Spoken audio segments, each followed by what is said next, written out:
لحشو وتغليف الكيك نحتاج الكيك الجاهز المبرد 2 ساعات على الأقل، والكريمة اللي جهزناها، وشراب السكر، وهو عبارة عن مقدار متساوي ومبرد من الماء والسكر مرفوع على النار حتى يغلي ومضاف إليه الفانيلا للنكهة. نحتاج الأدوات التالية، وهي أدوات أساسية للعمل على تزيين أي كيكة. نبدأ بتقطيع الكيك إلى شرائح مع إزالة القشرة العلوية أولاً. وبما أنه هذا الكورس موجه بشكل أساسي وخاص للمبتدئين، استخدمت هذه الأداة لتسهيل العملية بدلاً من السكين.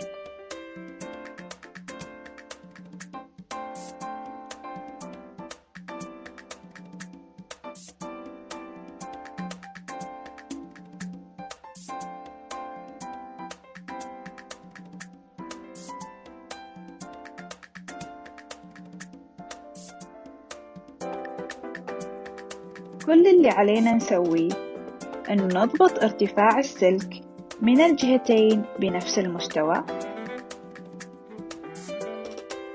ونثبت الكيكة بإيد، وندخل السلك باستخدام الإيد الثانية.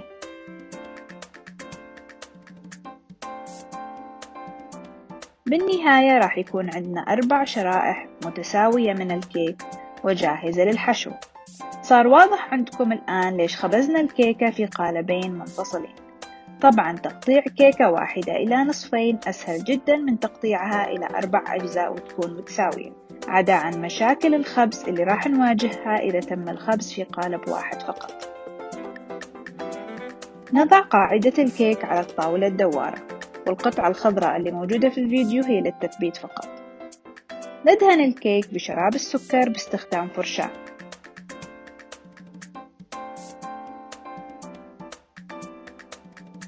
ونوزع الكريمة على كامل الشريحة. استخدام القمع هو أسهل طريقة لفعل ذلك بشكل متساوي.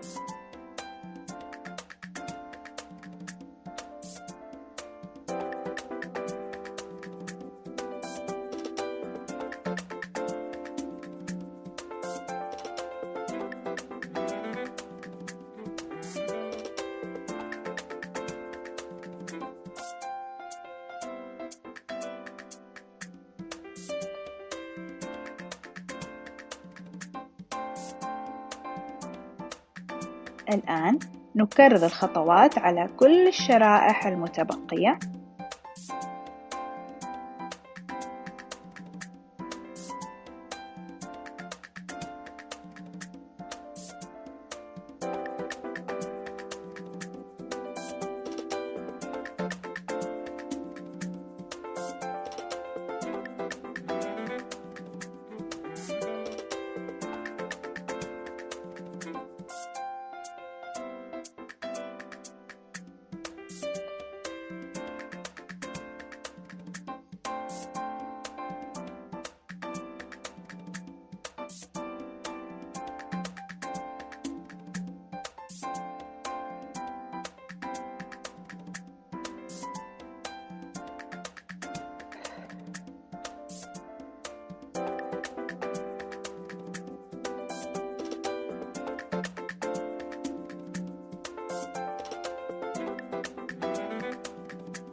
بالنسبة للشريحة الأخيرة ندهن الجزء الداخلي منها فقط،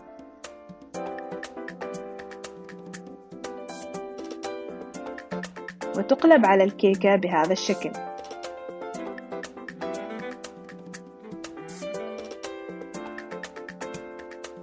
لتغطية الكيكة التغطية الخارجية، نبدأ بتوزيع الكريمة من السطح نزولا إلى الجوانب.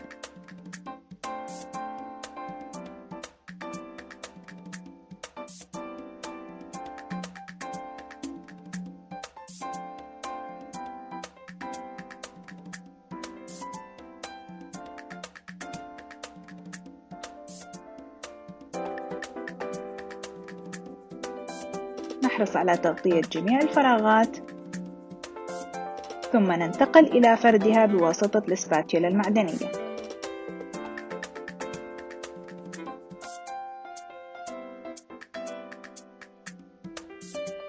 طبعا ما ننسى ندور الطاولة وإحنا نشتغل عشان تساعدنا نحصل على تغطية ملساء.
الآن ننتقل إلى تزيين الكيكة، وممكن تزينوها بالطريقة اللي تشوفوها مناسبة.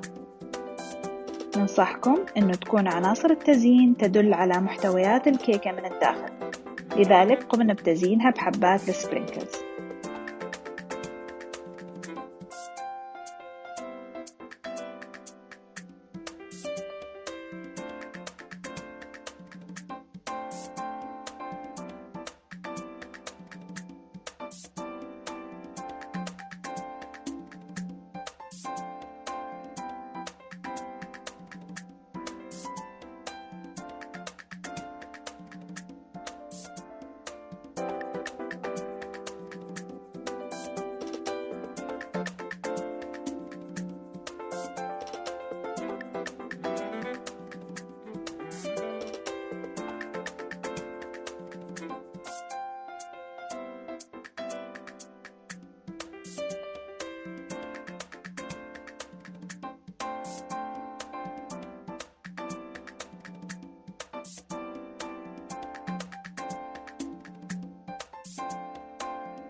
استخدمنا القمع النجمي بالحجم الكبير لعمل أشكال بسيطة في الأعلى،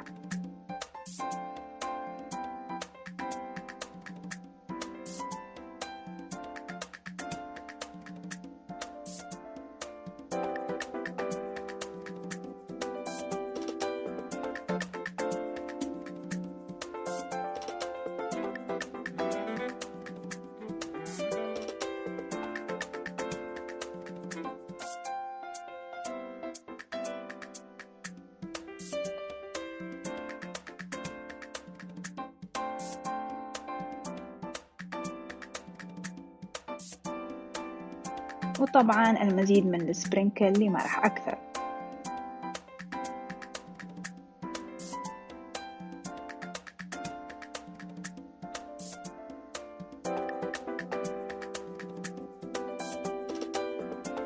زينا الكب كيك أيضا بنفس الكريمة وبنفس الطريقة.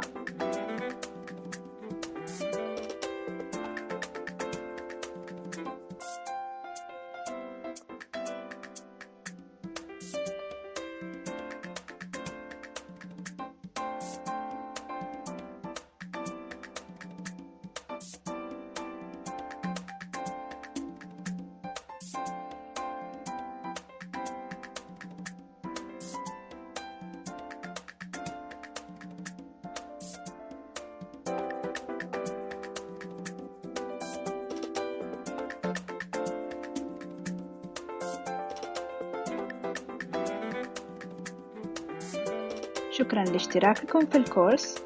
نتمنى تكون كل الخطوات واضحة، ونتمنى نكون ألهمناكم تدخلوا عالم إعداد وتزيين الكيك الممتع.